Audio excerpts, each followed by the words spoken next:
കലോത്സവ വേദിയിലെ കളർഫുൾ ഐറ്റങ്ങളിൽ ഒന്നാണ് നങ്ങ്യാർകൂത്ത്. ഇപ്പോൾ നമ്മളോടൊപ്പം ചേരുന്നത് കോഴിക്കോട് നാദാപുരത്തു നിന്നുള്ള കലാകാരിയാണ്. അവരുടെ കുടുംബസമേതം ഈ പൂര നഗരിയിൽ എത്തിയിരിക്കുകയാണ്. എന്തായാലും നേരിട്ട് അവരോട് വിശേഷങ്ങൾ ചോദിക്കാം. മോളുടെ പേരെന്താണ്? ഗൗരി കൃഷ്ണ.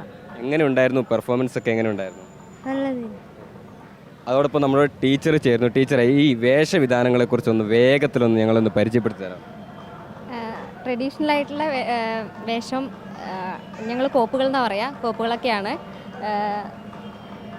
തെരിയം, ഉഡ്യാണം, തോൾവള, വള, മാർമാല, അങ്ങനെ തുടങ്ങിയിട്ടുള്ള എല്ലാ അങ്ങനെ. നങ്ങ്യാർകൂത്തിൻ്റെ ഒരു ചരിത്രമായ പശ്ചാത്തലം എന്താണ്? അനുഷ്ഠാനമായിട്ടുള്ള കൂടിയാട്ടത്തിൽ നിന്ന് വേറൊരു കലാരൂപമാണ്. സ്ത്രീകൾ മാത്രം ചെയ്യുന്ന ഒരു കലാരൂപമാണ് നങ്ങ്യാർകൂത്ത്. അതാണ് ഇതിൻ്റെ ഏറ്റവും വലിയ പ്രത്യേകത. സ്ത്രീകൾ മാത്രമായിട്ട് ചെയ്യുന്നത്. എല്ലാവരും തെറ്റിദ്ധരിക്കും ചാക്യാർകൂത്താണോ എന്നുള്ളത്. ചാക്യാർകൂത്ത് പുരുഷന്മാരാണ്, നങ്ങ്യാർകൂത്ത് സ്ത്രീകളാണ് ചെയ്യുന്നത്. ഈ മേക്കപ്പ് ഒക്കെ ചെയ്യാൻ എത്ര സമയമെടുക്കും?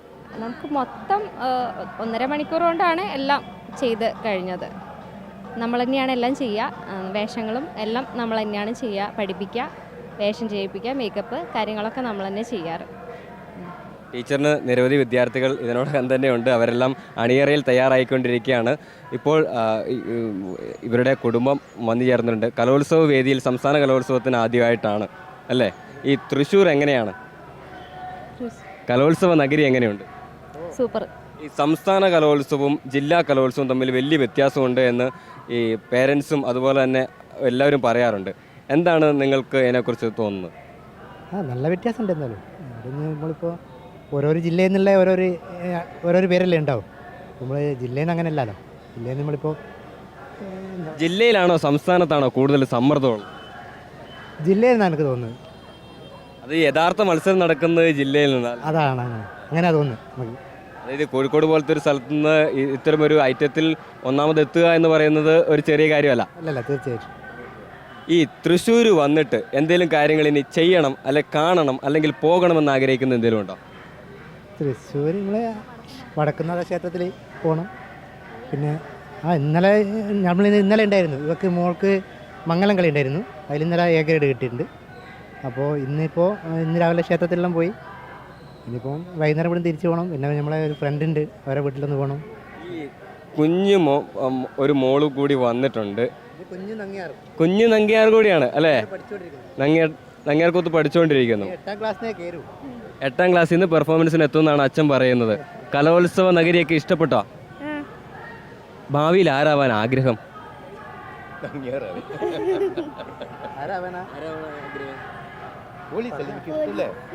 പോലീസ് ആവാനാണ് ഇഷ്ടം. പോലീസായി വന്ന് ഇങ്ങനെ കലോത്സവത്തിനൊക്കെ വന്നിട്ട് ഇങ്ങനെ ഇരിക്കേണ്ടി വരൂലേ? അതിഷ്ടമാണോ? പോലീസാണോ? ഇടിയും പോലീസാണോ? ഇടിക്കാത്ത പോലീസാണോ? ഇടിക്കുന്ന പോലീസാവണോ അല്ലേ? ഓ, ഇടിക്കുന്ന പോലീസാവണോ അല്ലേ? ഇടിക്കുന്ന പോലീസ് ആവണമെന്നാണ് ഈ കൊച്ചു മോള് പറയുന്നത്. എന്തായാലും ഈ കുട്ടിയുടെ ഒരു പെർഫോമൻസിലേക്ക് നമുക്ക് നേരിട്ട് വരാം. 3ാം ക്ലാസ്സിലാണ്. ഇപ്പം നങ്ങ്യാർകൂത്ത് പഠിച്ചു തുടങ്ങിയിട്ടുണ്ട്. ആദ്യം ഡാൻസ് പഠിച്ചിട്ടില്ലല്ലോ, ആദ്യം നങ്ങ്യാർകൂത്ത് പഠിച്ചു തുടങ്ങുക. ഈ കുഞ്ഞുമോള് 3ാം ക്ലാസ്സിലായിട്ടുള്ളൂ. അതിനുള്ളിൽ തന്നെ ഈ നങ്ങ്യാർകൂത്ത് ഉൾപ്പെടെ പഠിച്ചിട്ടുണ്ട്. എന്തായാലും കുടുംബത്തിൻ്റെ സന്തോഷം എന്ന് പറയുന്നത് ഈ മക്കളെല്ലാം കലാപരമായി നല്ല രീതിയിൽ മുന്നേറുന്നു എന്നുള്ളത് തന്നെ അല്ലേ? മോള് പിന്നെ പാട്ടുകാരിയാണ്, ഗാനമേളക്കൊക്കെ പോകുന്നത്. അതാണ്. ഓക്കെ, ശരിയായി. കുട്ടിയുടെ ഒരു പെർഫോമൻസിലേക്ക് നേരിട്ട് വരാം.